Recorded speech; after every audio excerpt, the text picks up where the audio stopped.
Subscribe now and press the bell icon. Never miss an update. Friends नमस्कार, daily current affairs की श्रृंखला में मैं मुकेश वर्मा आप सबका अपने यूट्यूब चैनल लर्नर्स अड्डा पे बहुत बहुत स्वागत करता हूं। तो फ्रेंड्स आज मैं आप सबके सामने 25 दिसंबर का करंट अफेयर्स लेके उपस्थित हुआ हूं। तो आज हम देखेंगे कि पिछले 2 से 3 दिनों में कौन कौन से महत्वपूर्ण कार्य हुए हैं, कौन कौन सी महत्वपूर्ण घटनाएं घटी हैं, कहाँ पे कोई चक्रवात आया है या कोई अन्य ऐसी करंट की चीज़ घटित हुई है जो हमारे एग्जाम के पर्सपेक्टिव से बहुत ही महत्वपूर्ण है। तो ऐसे सारे टॉपिकों का टॉप 10 कलेक्शन लेके मैं आप सबके सामने उपस्थित हुआ हूं। तो फ्रेंड्स देर ना करते हुए आइए सीधे चलते हैं आज के करंट अफेयर्स के अपने पहले टॉपिक पे और देखते हैं आज का पहला टॉपिक क्या है। तो फ्रेंड्स आज का पहला टॉपिक है फ्रांस चर्चा में है। फ्रांस क्यों चर्चा में फ्रेंड्स? तो हिंद महासागर रिम एसोसिएशन का 23वां सदस्य बन गया है फ्रांस। तो अगर आपसे पूछे कि हाल ही में हिंद महासागर रिम एसोसिएशन का 23वां सदस्य कौन बना है, तो इसका सही जवाब होगा फ्रांस बना है। तो फ्रेंड्स करंट की दृष्टि से बहुत ही महत्वपूर्ण है। जान लीजिए कि हिंद महासागर रिम एसोसिएशन का 23वां सदस्य कौन बना है, फ्रांस बना है। इसको शॉर्ट फॉर्म में कहते हैं IORA। IORA का मतलब होता है इंडियन ओशियन रिम एसोसिएशन। तो इसका शॉर्ट फॉर्म होता है IORA। I का मतलब इंडियन, O का मतलब ओशियन, इंडियन ओशियन का मतलब होता है हिंद महासागर रिम एसोसिएशन।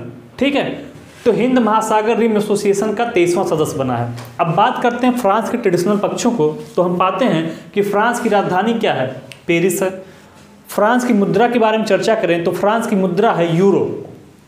फ्रांस की राजधानी है पेरिस, फ्रांस की मुद्रा है यूरो।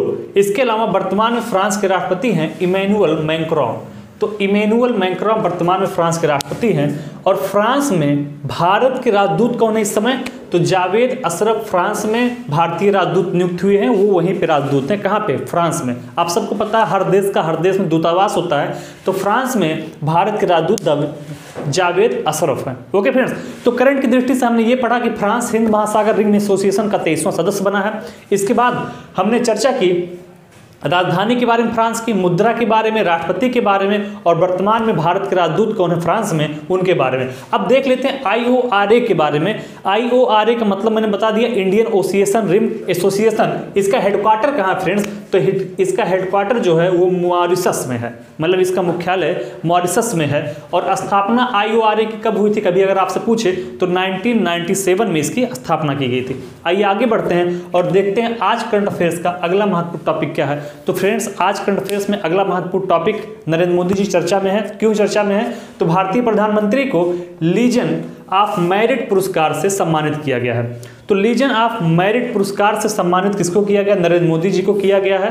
किसके द्वारा? तो अमेरिकी राष्ट्रपति डोनाल्ड ट्रंप के द्वारा भारतीय प्रधानमंत्री श्री नरेंद्र मोदी जी को लीजन ऑफ मेरिट पुरस्कार से सम्मानित किया गया है। चूंकि वहां पे प्रधानमंत्री थे नहीं, कोरोना का काल चल रहा है, इसलिए जा भी नहीं सकते थे। तो इस वजह से इस पुरस्कार को भारतीय राजदूत तरनजीत सिंह संधू ने ग्रहण किया है। तो तरनजीत सिंह संधू इस समय अमेरिका में भारतीय राजदूत हैं। प्रधानमंत्री मोदी के स्थान पे इन्होंने ही इस पुरस्कार को रिसीव किया है। किससे? डोनाल्ड ट्रंप से। तो डोनाल्ड ट्रंप से इस पुरस्कार को रिसीव किसने किया है, पूछ सकता है आपसे। तरनजीत सिंह संधू ने। चूंकि भारतीय प्रधानमंत्री अनुपस्थित हैं वहां पे, तो इस वजह से भारतीय राजदूत ने उनकी जगह पे इस पुरस्कार को ग्रहण किया है। किस लिए मिला है ये? तो दोनों देशों के बीच रणनीतिक साझेदारी को बढ़ाने के लिए तथा भारत को वैश्विक शक्ति के रूप में उभारने के लिए ये पुरस्कार दिया गया है श्री नरेंद्र मोदी जी को। ओके फ्रेंड्स, सारी चीज क्लियर होगी इस पे। आइए आगे बढ़ते हैं और देखते हैं आज करंट अफेयर्स का अगला महत्वपूर्ण टॉपिक क्या है। तो खेल मंत्रालय फिर से चर्चा में है। फिर से मैं बता देता हूँ खेल मंत्री कौन है वर्तमान में। तो वर्तमान में खेल मंत्री हैं किरण रिजिजू। पूर्वोत्तर से आते हैं ये, वहीं से सांसद है किरण रिजिजू और वही आपके खेल मंत्री हैं। तो खेलो इंडिया यूथ गेम्स 2021 में 4 स्वदेशी खेलों को शामिल करने के लिए खेल मंत्रालय ने मंजूरी दे दी है। तो खेलो इंडिया यूथ गेम्स 2021 में 4 स्वदेशी खेलों को शामिल करने की मंजूरी दी गई है। ये खेल कौन कौन से हैं, बहुत इंपॉर्टेंट है। नाम दे देगा कि इनमें से किस खेल को नहीं शामिल किया गया। तो इन 4 के अलावा जो नाम देगा वो नहीं शामिल किया गया। या अगर पूछे कि हाल ही में किस खेल को खेलो इंडिया यूथ गेम 2021 में शामिल किया गया, तो इन चारों का अगर आपको नाम पता रहेगा तो आसानी से आप टिक कर सकते हैं। पहला है गतका। गतका एक खेल है पंजाब का। स्वदेशी खेल है, इसको शामिल किया गया है। दूसरा आपका कलारीपयट्टू है, केरला का खेल है, इसको शामिल किया गया है। नाम से ही आप जान सकते हैं कलारीपयट्टू, ये अट्टू पट्टू सब केरला वाले होते हैं, ठीक है। गतका पंजाब का है, और थांगटा ये आप चले जाइए मणिपुर साइड में, ठीक है। तो थांगटा खेल कहाँ का है? मणिपुर का है। इसके अलावा मल्लखंबा ये आपका एमपी और महाराष्ट्र में खेला जाता है, ठीक है। तो इन 4 खेलों को खेलो इंडिया यूथ गेम 2021 में शामिल किया गया। फिर से नाम बताता हूँ कौन कौन खेल हैं। गतका है जो कि पंजाब का खेल है, कलारीपयट्टू है केरला का खेल है, थांगटा है मणिपुर का खेल है, और मलखंबा है मध्य प्रदेश और महाराष्ट्र का खेल है। तो इन चारों खेलों को खेल मंत्री के द्वारा खेलो इंडिया यूथ गेम 2021 में स्वदेशी खेलों को, इन 4 स्वदेशी खेलों को शामिल करने की मंजूरी दी गई है। तो आज का 3 टॉपिक पढ़ लिया हमने। आइए देखते हैं आज करंट अफेयर्स का चौथा महत्वपूर्ण टॉपिक क्या है। तो गूगल चर्चा में है इसलिए कि multilingual representation for Indian language tool launch किया इसने। तो ये करेगा क्या? ये जितनी भी भारतीय भाषाएं हैं, जितने इंडियन लैंग्वेज हैं, उनके ट्रांसलेशन करने के लिए गूगल ने multilingual representation for Indian language tool launch किया है। ओके फ्रेंड्स, तो अगर आपसे पूछे किस लिए लॉन्च किया गया है, तो जितने इंडियन लैंग्वेज हैं उनको ट्रांसलेट करने के लिए ये टूल लॉन्च किया। किसने? गूगल ने। आपको ऑप्शन देगा कि multilingual representation for Indian language tool किसने लॉन्च किया? गूगल ने, फेसबुक ने, पेटीएम ने या फोनपे ने? तो इसका सही जवाब होगा गूगल ने लॉन्च किया। ओके फ्रेंड्स, गूगल के बारे में अगर हम और बात करें तो गूगल ने ही कुछ समय पहले अंधे व्यक्तियों के लिए कीबोर्ड लॉन्च किया था, जिसका नाम दिया था इन्होंने टॉकबैक, ठीक है। तो जो अंधे व्यक्ति हैं उनके लिए इन्होंने एक कीबोर्ड लॉन्च किया था, नाम दिया था टॉकबैक। इसके अलावा अगर हम गूगल की स्थापना की बात करते हैं तो गूगल की स्थापना 1998 में हुई थी, और इसका हेडक्वार्टर जो कि कैलिफोर्निया में है। सीईओ इसके वर्तमान में सुंदर पिचाई है। सीईओ मतलब चीफ एग्जीक्यूटिव ऑफिसर उसके सुंदर पिचाई है। स्थापना हुआ था 1998 में, हेडक्वार्टर है कैलिफोर्निया में। ओके फ्रेंड्स, तो गूगल के बारे में हमने सारी जानकारी देख लिया। आगे बढ़ते हैं और देखते हैं आज करंट अफेयर्स की 5वीं महत्वपूर्ण टॉपिक क्या है। चक्रवात यासा आया फ्रेंड्स। चक्रवात यासा कहाँ पे आया है पूछ सकता है, तो फिजी में आया है। मिलाने के लिए हमेशा आता है, या पूछ सकता है कि चक्रवात यासा कहाँ से संबंधित है, तो फिजी से संबंधित है। फिजी एक दक्षिणी प्रशांत महासागर में द्वीपीय देश है। तो फिजी दक्षिणी प्रशांत महासागर का एक द्वीपीय देश है जहाँ पे चक्रवात यासा आया है। अब चर्चा में है फिजी, तो फिजी की राजधानी है सुआ, ये जानना जरूरी है। फिजी की राजधानी है सुआ, वहाँ की मुद्रा है डॉलर, और वर्तमान में फिजी के राष्ट्रपति हैं जॉर्ज कोनराड। तो जॉर्ज कोनराड वर्तमान में वहाँ के राष्ट्रपति हैं। आइए आगे बढ़ते हैं और देखते हैं आज करंट अफेयर्स का 6वां महत्वपूर्ण टॉपिक क्या है। तो फ्रेंड्स, आज करंट अफेयर्स का 6वां महत्वपूर्ण टॉपिक जो चर्चा में है, जम्मू कश्मीर। क्यों चर्चा में है? तो पीएम मोदी ने सेहत स्वास्थ्य बीमा योजना का शुभारंभ करेंगे कहाँ पे? जम्मू कश्मीर में। तो जम्मू कश्मीर में प्रधानमंत्री श्री नरेंद्र मोदी जी के द्वारा सेहत स्वास्थ्य बीमा योजना का शुभारंभ किया जाएगा। किस लिए? यह बीमा योजना किनके लिए होगा?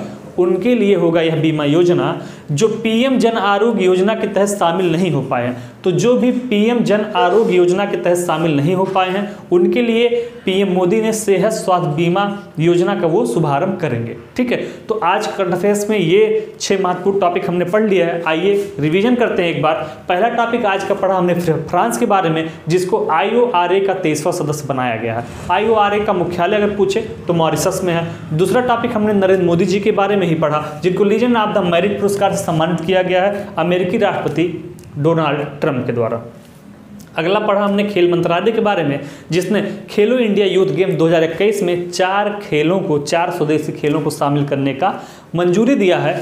ये खेल कौन कौन है? एक तो आपका गतका है जो पंजाब का है, फिर आपका कलारीपयट्टू है केरला का है, थांगटा है मणिपुर का है, और मलखंबा है मध्य प्रदेश और महाराष्ट्र का। अगला हमने पढ़ा गूगल के बारे में, जिसने multilingual representation for Indian language tool launch किया है। फिर पढ़ा चक्रवात यासा कहाँ पे आया है? फिजी में आया है। अगला पढ़ा जम्मू कश्मीर के बारे में, जहाँ सेहत स्वास्थ्य बीमा का शुभारंभ कौन करेंगे? प्रधानमंत्री जी करेंगे। आइए आगे बढ़ते हैं और देखते हैं बचे हुए 4 अन्य टॉपिकों को।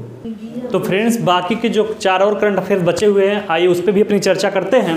तो फ्रेंड्स, आज करंट अफेयर्स में 7वीं महत्वपूर्ण टॉपिक जो चर्चा में है वो है सेंट्रल बैंक ऑफ इंडिया, जिसका नाम है CBI, ठीक है। ये CBI तोता वाली CBI नहीं है। तो central bank of India CBI ने NPCI के साथ मिलकर रुपे सेलेक्ट डेबिट कार्ड जारी किया है। कौन सा जारी किया है? RuPay select debit card. तो अगर आपसे पूछे कि हाल ही में रुपे सेलेक्ट डेबिट कार्ड किस बैंक के द्वारा जारी किया गया, तो हाल ही में रुपे सेलेक्ट डेबिट कार्ड जारी किया गया सेंट्रल बैंक ऑफ इंडिया के द्वारा। किसके साथ मिलके? एनपीसीआई के साथ मिलके। अब एनपीसीआई चर्चा में है, तो आइए देखते हैं एनपीसीआई के बारे में प्रमुख तथ्य कौन कौन से हैं। तो फ्रेंड्स, एनपीसीआई का फुल फॉर्म होता है national payment corporation of India. NPCI का फुल फॉर्म होता है national payment corporation of India. स्थापना इसकी हुई थी 2008 में। हेडक्वार्टर इसका है मुंबई में, और इसकी एमडी और सीईओ की अगर बात करें तो वर्तमान में दिलीप असबे हैं। बात आई है मुंबई की, तो कभी कभी पूछता है मुंबई के द्वीप पे स्थित है, तो मुंबई आपका सॉल्सेट द्वीप पे स्थित है। ठीक है, ये सवाल पूछा गया है। तो मुंबई आपका सॉल्सेट द्वीप पे स्थित है। तो हमने फ्रेंड्स एनपीसीआई के बारे में जान लिया कि national payment corporation of India इसका फुल फॉर्म है। स्थापना हुई थी 2008 में, हेडक्वार्टर है मुंबई में, वर्तमान में इसके एमडी या सीईओ दिलीप असबे हैं। आइए आगे बढ़ते हैं और देखते हैं आज करंट अफेयर्स में अगला महत्वपूर्ण टॉपिक या 8वां महत्वपूर्ण टॉपिक क्या है। तो लुइस हैमिल्टन चर्चा में है, ठीक है, मर्सिडीज के ड्राइवर हैं, आप सबको पता होगा। तो 2020 का BBC sport personality of the year award इन्होंने जीता है। तो अगर आपसे पूछता है कि 2020 का BBC sport personality of the year award किसने जीता है, तो 2020 का BBC sports personality of the year का अवार्ड जीता है लुइस हैमिल्टन ने, और इन्होंने ये पुरस्कार को दूसरी बार जीता है। इससे पहले भी एक बार जीत चुके हैं। ठीक है, इसके अलावा ये अब की बार जो तुर्की ग्रांड प्रीमियम 2020 हुआ था उसके भी विजेता हैं। ड्राइवर आपसे पूछे तो ये मर्सिडीज के ड्राइवर हैं। ठीक है, तो मर्सिडीज के ड्राइवर हैं, तुर्की ग्रांड प्री 2020 के विजेता भी हैं। आइए आगे बढ़ते हैं और देखते हैं आज करंट अफेयर्स की 9वीं महत्वपूर्ण टॉपिक क्या है। तो फ्रेंड्स, हैदराबाद चर्चा में है। क्यों चर्चा में है? तो हैदराबाद में ओप्पो